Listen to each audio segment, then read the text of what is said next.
बिस्मिल्लाहिर्रहमानिर्रहीम। अस्सलातु वस्सलामु अलैका या सय्यदी या रसूलल्लाह व अला आलिका व अस्हाबिका या सय्यदी या हबीबल्लाह। अस्सलामु अलैकुम व रहमतुल्लाहि व बरकातुहू।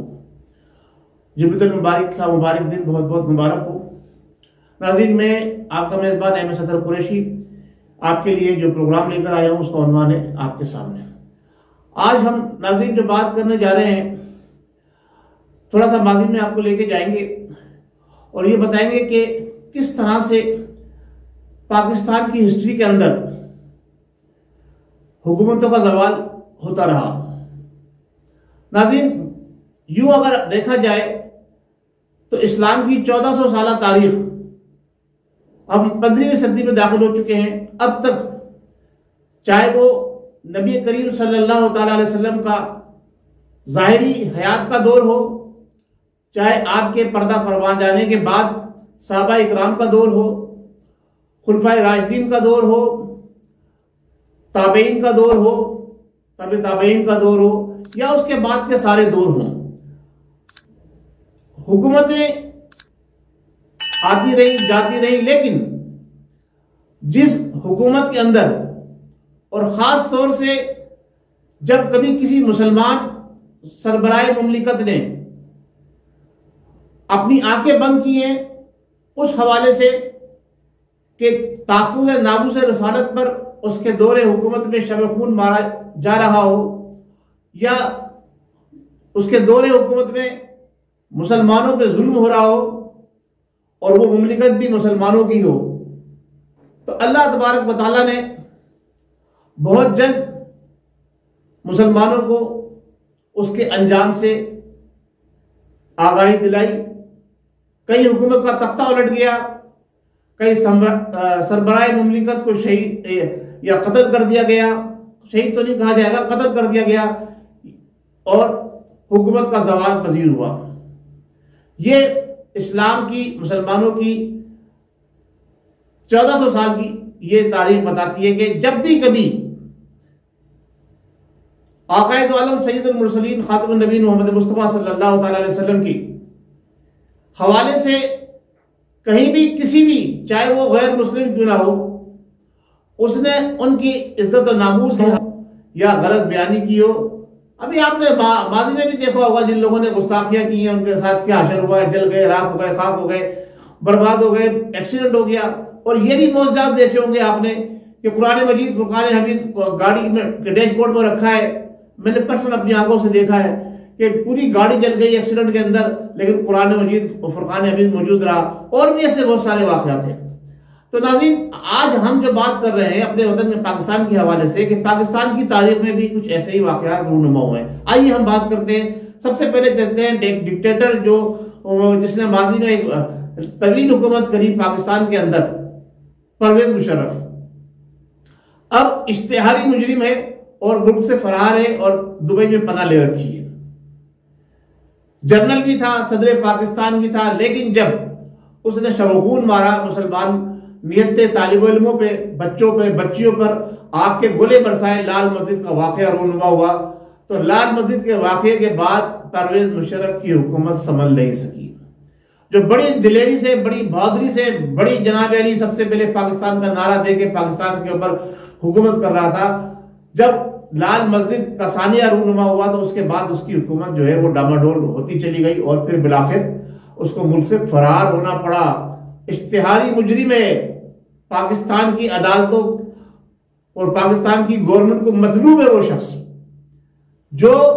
जिसकी आवाज पे पूरा पाकिस्तान काम जाता था और दुनिया खामोश हो जाती थी। वो शख्स इश्तिहारी मुजरिम है। अब वो अपने आप को पनाह लेकर दुबई में बैठा हुआ है और बिस्तर मर्ग पर है। जो हालत है वो आपके सामने है, सिर्फ इसलिए कि उसने नियत मुसलमान बच्चे और बच्चियों पर गोलियां बरसवाई, ऑर्डर दिया और उनके ऊपर जुल्म तशद्दुद किया और नाहक खून मुस्लिम को जमीन पर गिराया, जिसके लिए अल्लाह तबारक व तआला कहता है किसी मुसलमान के खून की अजमत नाहक अगर वो जमीन पे गिराया जाता है तो काबतुल्लाह से बढ़कर है। आप देखिए काबतुल्लाह जो दुनिया के अंदर, इस दुनिया के अंदर अल्लाह तबारक व तआला का एक घर है, जिसके लिए लोग जिस तरफ रुक कर कर दुनिया भर के तमाम मुसलमान इबादत करते हैं, लोग तमन्ना रखते हैं जाने की, उसकी अजमत और उसकी शान देखिए।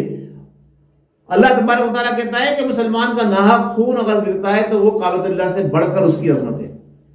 यह था परवेज मुशर्रफ का डाउनफॉल। इसके बाद आइए साइना मॉडल टाउन के ऊपर।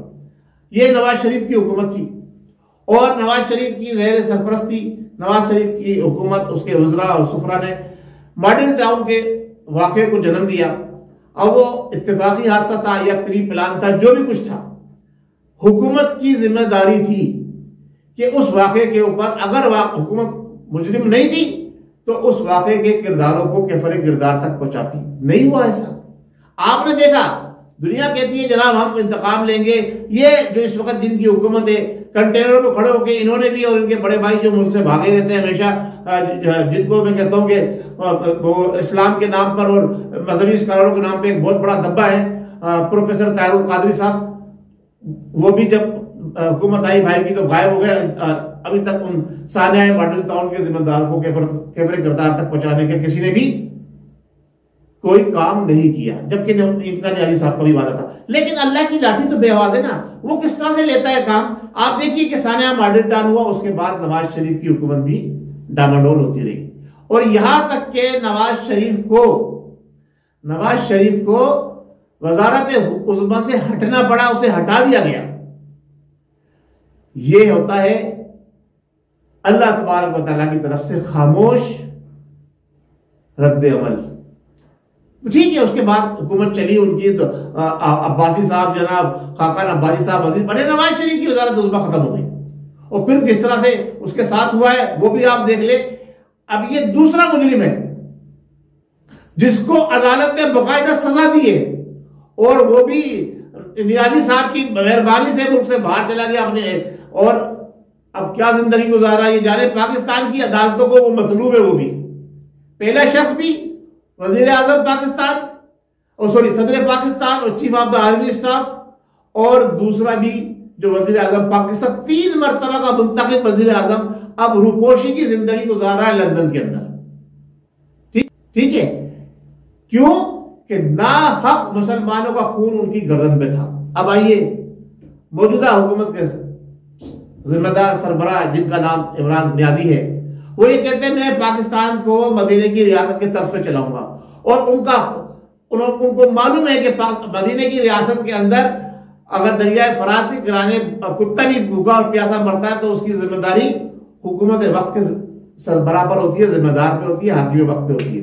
तो अब जो ये पिछले 3 धरनों के अंदर ये चौथा धरना चल रहा है टीएलपी का, जितने मुसलमान शहीद हुए हैं, मैं उनको शहीद कहूंगा, यूं कि ये आक़ाए दो आलम सैयदुल मुरसलीन खातमुन नबीय्यीन मोहम्मद मुस्तफा सल्लल्लाहु अलैहि वसल्लम के ताफ़ुज़ नामूस रिसालत की बात कर रहे हैं। ये जो मैदान अमल में निकले हैं ये अपनी जात के लिए निकले, ये नबी के नाम को की बेहुरमती जिन लोगों ने की है उनके खिलाफ ये मैदान अमल में निकले। तो ये सारे के सारे शहीद हैं। अवाम इन्हें जो कुछ भी कहे, कुछ लोग जिनको अकल अल्लाह तबारक व तआला ने नहीं दी है, इनकी अकल वो पर्दे बात दिए गए, वो कहते हैं मुल्ला मौलवी ये डोंगी ये डोंगेबाज, पता नहीं क्या क्या अलकावात से जो सोशल मीडिया पे उनको नवाजा जा रहा है। उन सब के मुंह में मेरी तरफ से खाक।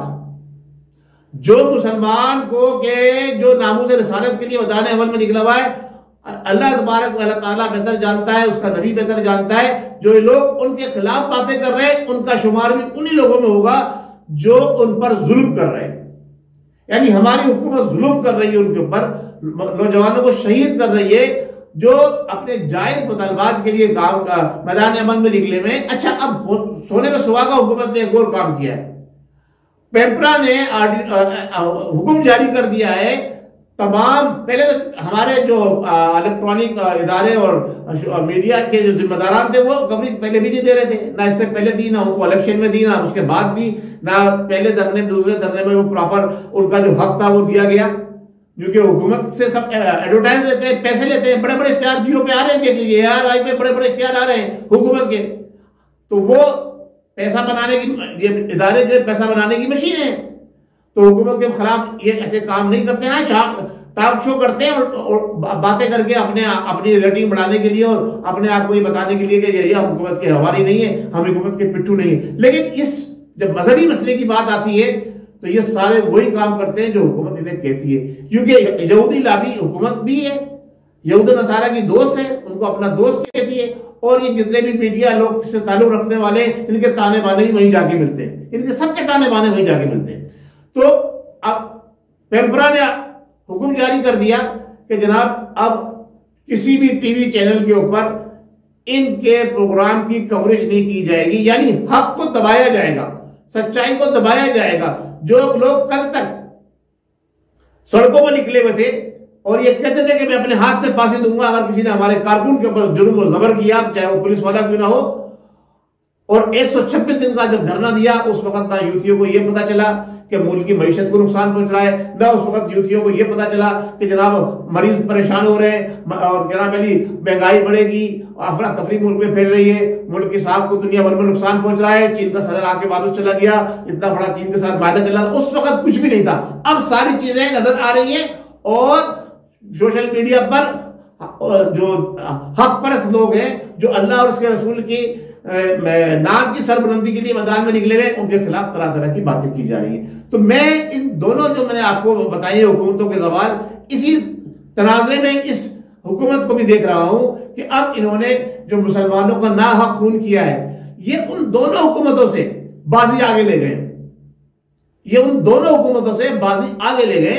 उन्होंने तो एक कलील अरसे और एक छोटे से पैमाने पर जो है वो मामला किया था, एक लाल मस्जिद को पूरे घेरा था, वहां का वाकया था, और एक वो मॉडल टाउन का वाकया। इन्होंने तो पूरे मुल्क के तमाम सूबों के तमाम जो क्या कहते हैं डिस्ट्रिक्ट के अंदर जो अफरा तफरी फैलाई है, जहां इनको मौका मिला है, जिस तरह पहले भी इन्होंने लाठी चार्ज किए, गोलियां बरसाई है, तेजाब फेंका गया है। देखिए पाकिस्तान की हिस्ट्री में पहले मरतबा वाकया हुआ है ये कि रोडों पर तेजाब डाल दिया गया, हेलीकॉप्टर से पहली मरतबा पाकिस्तान की हिस्ट्री के अंदर निहत्ते मुसलमानों के ऊपर फायरिंग की गई है। ये इस्लामिक कंट्री है। आप बात करते हैं मुसलमानों के हुकूक की दुनिया भर के, और आप अपने मुल्क के अंदर मुसलमानों को क्या हक दे रहे हैं? आजादी राय कहां गई? जब आप कंटेनर पर खड़े थे तो आप कहते थे ये आजादी राय है, हम जो कुछ कहें, हम जो कुछ कह सकते हैं, हमें आजादी है, हमें आजादी है अपने बात कहने की। तो इनको अपनी बात कहने की आजादी नहीं है? हाँ, उनको आजादी है अपनी बात कहने की। उनको आप रास्ता फराहम कर रहे हैं जिन्होंने पाकिस्तान के अस्करी इदारों के जिम्मेदारों को कत्ल किया, जिन्होंने पाकिस्तान शहीद किया, जिन्होंने अवाम पाकिस्तान को शहीद किया, और वो दंदनाते बढ़ते रहे, मुल्क के अंदर दहशतगर्दी करते रहे। उनको आप जो है कह रहे आइए हम आपको सहूलत फराहम करेंगे, आप आजादी से रहें, अमन से रहें। और जो लोग अमन पसंद है उनके ऊपर आप जुल्म करके उनको जनाब अली शहीद कर रहे हैं। अल्लाह तबारक व तआला की लाठी बेआवाज है नियाजी हुकूमत की। अब वो सारे हवारी जो इस हुकूमत का साथ दे रहे हैं, जो इसके वुज़रा हैं, जो इसके मुशीर हैं, उन्हें नमश्ते दीवार पढ़ लेना चाहिए। अब उनका वक्त आ गया है। ऐसा इबरतनाक अंजाम होगा इन सब लोगों का। शेख मुजीबुर रहमान का अंजाम को याद कर ले आप, शेख मुजीबुर रहमान के अंजाम को याद कर ले। मैं खुद जाकर उसका घर देख कर आया हूं, जिसको वहां के अवाम ने गोलियों से छन्नी कर दिया था। उस घर के कुनबे के सारे अफराद जनाब अली उसके मारे गए थे। तो अब आप बस अब अंदाजा लगा ले कि अब आप किस तरफ जा रहे हैं। जब आप यहूद नज़ारा के दोस्त बनेंगे, साथी बनेंगे, तो आपका अंजाम भी वही होगा जो हजरत अबू बकर सिद्दीक रज़ी अल्लाह तआला अन्हु जैसे जलीलुल कदर साहबी जो अमन पसंद थे, कि जब उन्होंने ज़कात देने वालों ने इनकार करने की बात की तो उन्होंने म्यान से तलवार निकाली थी कि इस्लाम की तालीमात के खिलाफ कोई बात करेगा तो उसका सर कलम कर दिया जाएगा। तो आप रहमतुल्लिल आलमीन कि जिसको अल्लाह तबारक व तआला ने बना के भेजा है, उसके नाम और उसके नामूस के लिए जो लोग मैदान अमल में निकले हुए हैं उस पर जुल्म कर रहे हैं, तो आपका असर क्या होगा? अब आप और आपकी औलादें उसको याद करेंगी, ये पाकिस्तान की अवाम भी उसको याद करेंगी, जो उन पर उंगलियां उठा रहे हैं, जो इन मुसलमानों को जो इश्क मुस्तफा से सरशार होकर मैदान में निकले हुए इनको बुरा भला कह रहे हैं, वो भी अपने अंजाम को सामने रखे और पिछली हुकूमतों का अंजाम देख ले। बहुत शुक्रिया। अस्सलाम वालेकुम व रहमतुल्लाहि व बरकातहू। पाकिस्तान जिंदाबाद, तहरीक लब्बैक के जानिसार जिंदाबाद। लब्बैक लब्बैक लब्बैक या रसूल अल्लाह, लब्बैक या रसूल अल्लाह। अस्सलाम वालेकुम व रहमतुल्लाहि व बरकातहू।